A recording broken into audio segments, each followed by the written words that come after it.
morning. Today is Saturday the 18th of May 2024, and I'm on my way to the NVADG Richter facility where we have supplies stored for evacuation. We're going to be having our fireline safety and including how to deploy a fire shelter as well as communications training today, part of our annual suite of refresher courses. So looking forward to that, and I'll try and get some video along the way if possible. Well, I'm out at the Richter facility, and there's the mobile communications trailer as well as the evac trailer, and there's supposedly a bit of a homeless problem out here, but I haven't really seen anybody today, so that's fine. This is a stump hole, so there used to be a tree there. It's a safety hazard, right? If you're not seeing it, you walk through, you step in it, and then embers and hot ash get into your boot or your ankles, feet, legs, whatever. So just a Repeaters? What that does is we put it up on the hill, we have one to go past it, we have two in boxes. We can put it anywhere we want. We actually have one with a bloomer. So now, if this guy was talking to this guy, he was talking simplex. Yeah. So, I mean, you kind of see what they do. They take chainsaws, they cut as much brush away as you can, get away from a big heavy tree or heavy fuel. Yeah. You didn't want to get rid of your go bag, so you don't want to have your backpack next to you that's on fire next to your shelter. So get rid of everything. You're only going to have your radio and your bottle of water. You're going to have a bag that looks like this. You're going to take it out of its canvas, and it'll be in a hard plastic. From there, it's in a plastic bag here. You're going to pull these cords, it'll open up, the filter will come out, and now you'll have them at this point. They should have handles. As we've done our trains, the handles have been ripped off. So you'll have a left and a right, you just take it and you shake it before it opens. You guys can probably go on the road, because if you're out on a team, you would kind of want to deploy into your row. Okay. If you're alpha, You guys see the big bubble there?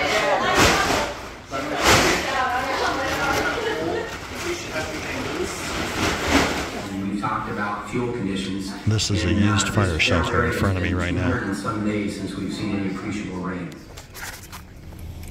Well, we're out at the Richter facility, and here's the evac trailer with all the clothing and stuff used for evacuating animals in it, as well as some supplies for wrangling animals.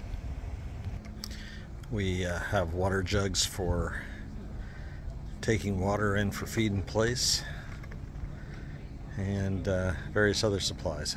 You can see the PPE there on the lower left. On VTAC Fire 23 or an Aerox, if anything is said over that station, it'll automatically go to that station so you can hear it. But while someone's talking on the station, you hear something from dispatch, you'll interrupt it and bring it right back to, so take this trailer, it's aluminum, fiberglass, it doesn't stick to it, only steel, it'll stick like this.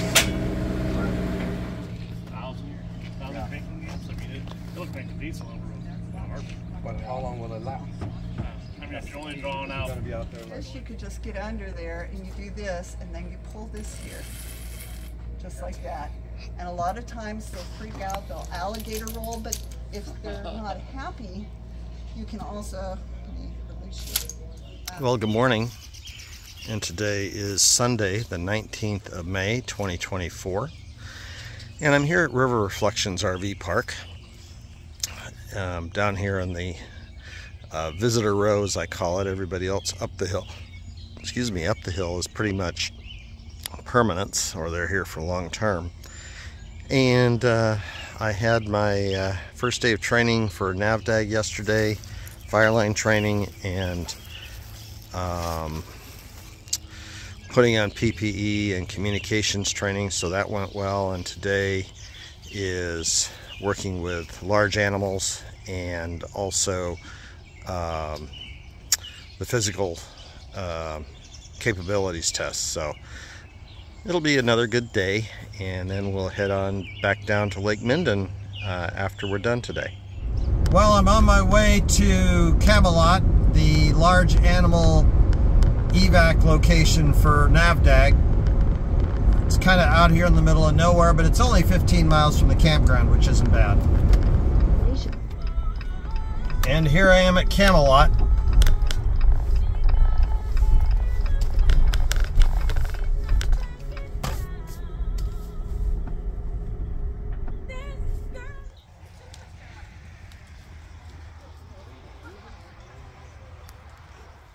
Checking to make sure your back's good, your knees are good, you can carry something.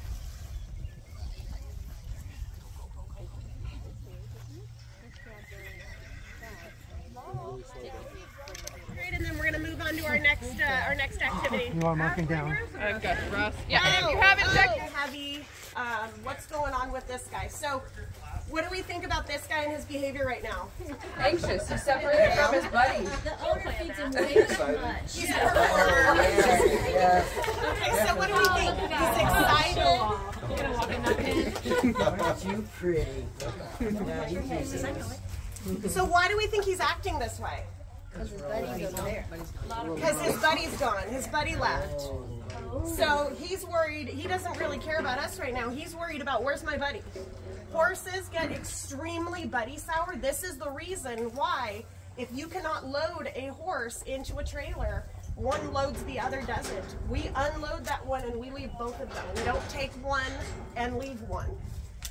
If he was buddy sour enough, or if he was, you know, maybe an untrained horse or something like that who hadn't been worked with, he would easily run through these to get to him. Which means that in the field, we could have us kind of run in this stall and hook him up with a lead rope. Probably not. I'm really going to think about, is he going to run me over? Is he going to kick me? What's going to go on? I know this horse very well, so in this situation, I'm okay. But this is one of those situations where you have to kind of, is it safe for me to go in there? He's more concerned about what Chief's doing. Chief's more concerned about when's his next meal. Horses have a lot of blind sides, so they cannot see directly in front of them, and they can't see behind them. The best place to be is at their shoulders. Horses' eyes are positioned on the side of their head, so that's where they can see the best. So when you approach a horse, see, he's in kind of a compromising position right now. Not the best time to approach him. So she's going to click to him, she's going to try to get his attention, and here he comes.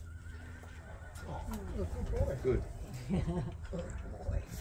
Especially if we're at the field that way, you kind of have a safety line. If the horse starts kind of pulling away from you, you kind of got the horse in your control. And at this point, the horse will probably settle, but you can kind of hold onto this. You kind of are approaching with your halter, and I think a lot of people that have haltered their horse kind of do the over the snout, and then they kind of flip this over. Well, if you have a scared horse, that flip could startle them. So they were actually teaching us to do the reach over, grab this side, and then bring the snout part over. So horses can kick back, they can kick out, they can strike forward with that front foot, they can bite, they can headbutt. This guy in particular has given me the biggest black eye of my life. Okay, so you start by just making a simple loop in the rope, and if you can do this either on a horizontal or a vertical tie. If it's horizontal, you just do it, you know, sideways instead. But if it's horizontal like this, you come up from below, so over the top, and then you take, this is what's probably different from the knot that you're using today, you take a loop from the horse side, and bring that up through the middle, and then take your and bring the loop up through there like this, and you've got to snug the thing in. I'm not expert yet, and that's pretty much the knot. It will stand alone as a knot this way. So if I pull, you can see I only got a few inches of slack out of the system. So loading a horse in a trailer can be pretty dangerous. Horse can go in sometimes and not go in sometimes. And when we get out in the field, there's a lot of horses that have never been trailered.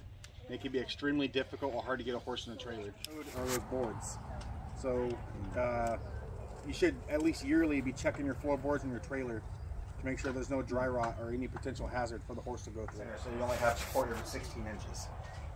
So really important to make sure that your floor is good in your trailer. Do you just do it by sight, or do you have a method to like check if you can? I usually poke it. So I get like my pocket knife. I can look at that and know that that wood is good just by looking at it. Yeah. But it'll have soft spots. So, you know, if you're not going like all the way through, like if you were to poke it, it does this. That's not good. It's dry rot. It needs to be replaced. To their flank, to their rump. Don't just come up behind them and start touching them with it. They don't like that. So always try to introduce anything you're doing to the horse first. Let them smell it, sniff it, get used to it. Yeah. So what she's going to do, she's going to let him come in and get comfortable, see the horse first. And she will throw the rope over the neck. And then once he's in, she's going to shut the door behind him, and I'm going to catch the horse up front. Yep. Never force them. Give them a minute to breathe and think. And You are so pushy with that nose.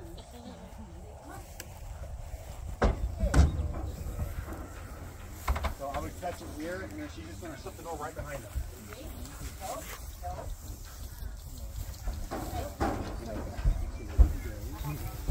Yeah, you're on the wrong side.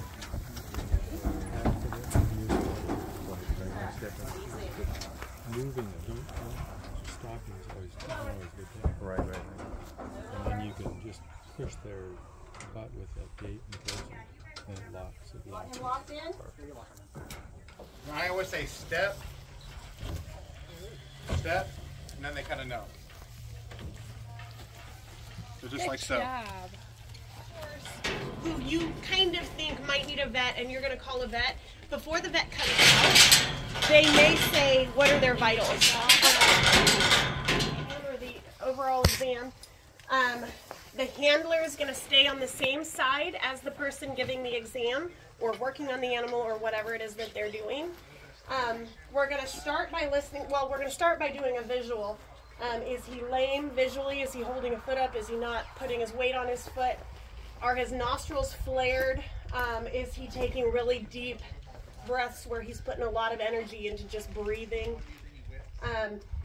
When they're breathing heavy, you'll see it. Their whole body is moving when they take those breaths.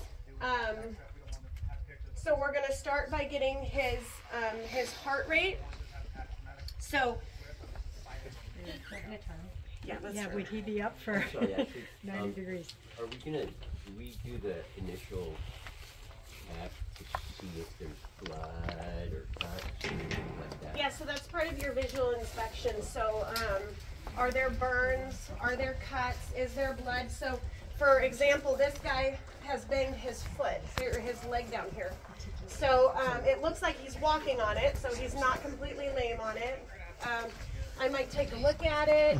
That actually looks old. That doesn't look fresh. So, but yeah, that's part of the first thing you're going to do is just a visual inspection.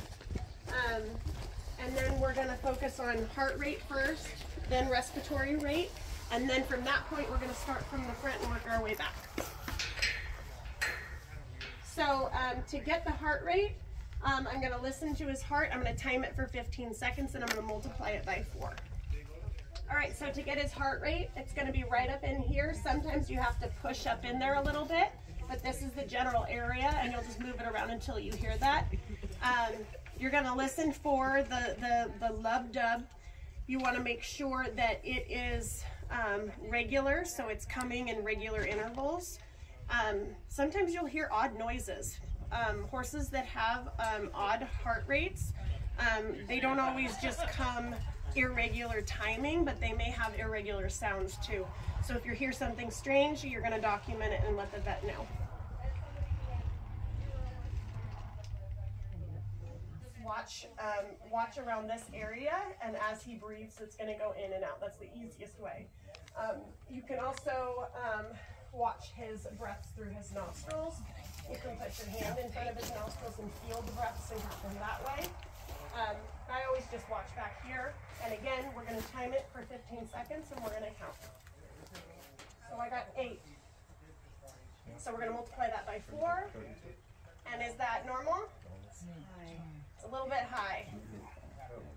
It's a little bit high, but he is a little bit anxious, so we're going to keep that in mind. Again, it doesn't necessarily mean that he's hurt. It might just be that he's a little bit stressed, but we're going to use that to create our general picture. He loaded on that trailer 500. Yeah. And he's an old man. He's 28 years old. Oh, so So again, we're just collecting data at this point.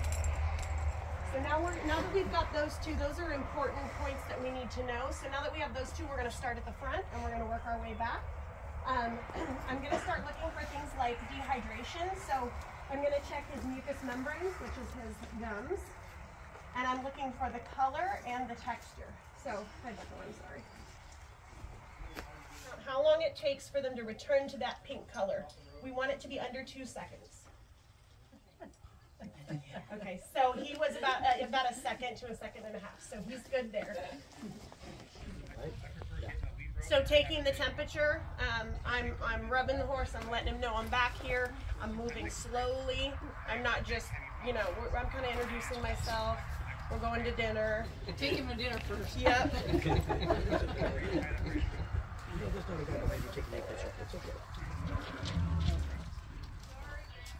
Cocktails wouldn't hurt.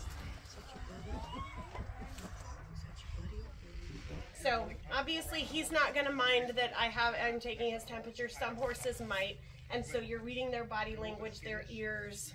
They're getting frustrated and antsy. So he's good. This thermometer is not actually working, so I can't tell you what his temperature is. But yeah, they're all low. Something we should check. So for this guy, I'm good with this guy. So I'm going to take my hand, I'm going to run it down his leg. I'm going to get right around here and I'm going to squeeze and I'm going to ask him to pick it up. Apparently the way that I've been doing it for 30 years is not the way that UC Davis wants us to teach you, so I have to kind of retrain my brain. But, so you hold it down here, you ask him to pick it up, and then you hold on to it. A lot of times in the beginning, horses will try to pull their foot away first. It'll take them a second to kind of mellow out. So inside the foot, there's a V called the frog. This guy has really deep feet for a horse. He's got kind of not the cutest feet.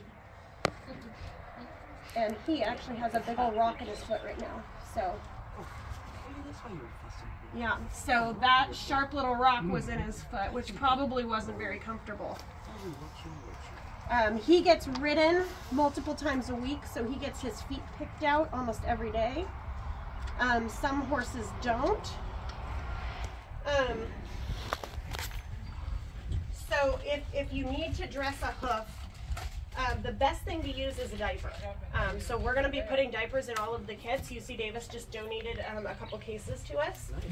So the way that the diaper works is you just splay it out, put the hoof in the middle of it, and then you can pull the sides up just like you would around a baby's belly. You just pin them and they're good. But in the beginning, I had to create this, and so the best way to do this is I use my pant leg. So I put 4 strips going this way, 4 strips going that way. You can even do an extra layer. So you take your foot, you put your diaper on it, and then this goes over. So since I don't have my diaper, we're gonna just pretend. So thank you. He's actually trained to pick up his feet on command. So your diaper's on. The top of your diaper, around the ankle here, I would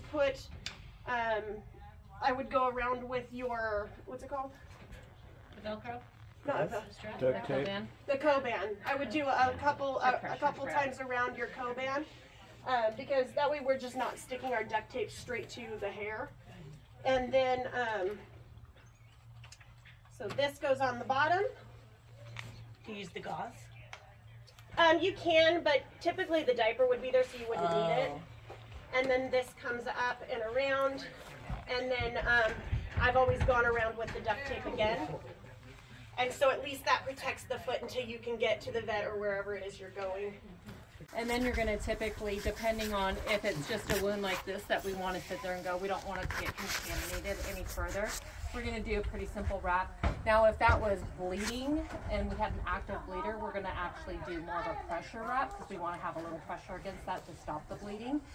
If it's more than like 3 drips, like within like 3 seconds, you're going to want to actually call the vet because this is a bleed that's a little more severe. Probably need to do a better pressure testing, but they should probably be aware that we kind of have something that might need to be addressed. They may need to come out and adjust it in the field, or they might sit there and say, That's okay, let's put a pressure wrap on it, let's make sure it's got some good pressure on it, and then just do that pressure so for transport, and then they can usually deal with it. So we're gonna pretend like this is our, I'm good. So what I have here is, this is a Coban, it's kind of, the vets called it something different in the vet world. I do human medicine, but this is basically a nice pressure wrap. So the tighter you pull it and wrap, the more pressure that you're gonna do. We don't need to stretch it way out when we're doing it, but you wanna give it a little pull as you're wrapping so it does have a little pressure. This is good for also splinting. This will actually stick, it doesn't slide down. And then they have vet wrap, which actually has a sticky adhesive back that you can put over if you really want something to stay. So I'm gonna sit there as you would with any other horse. You're gonna approach the horse, your handler's gonna be on the same side. I'm gonna sit there and just kind of walk down and just touch this horse as I'm walking towards his back, just kind of watch the body language. My handler's kind of my eyes for me behind there. I'm gonna face the tail. I'm gonna sit there and go, okay, I wanna take a look at this. So I'm gonna sit there and kind of feel this. Again, I'm not in the greatest position, right? So I'm counting on her to kind of watch the horse, let me know if there's any reason I need to move. I'm gonna put an adherent dressing. Typically I found some gauze dressing. You would then wrap with like a gauze dressing, which is a little lighter. It's kind of got more of a netting. This doesn't stick, so it's just basically there to kind of hold your dressing. And obviously you're gonna have your more experienced horse handler in the situation, and you're gonna kind of wrap from the middle.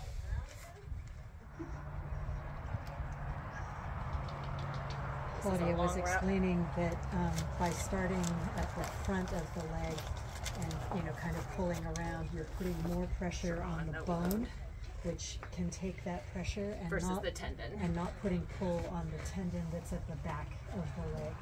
Yeah, so if you're gonna pull and add tension, you're only gonna do it when you go around the front. Yeah, so this is where you're gonna kind of stretch and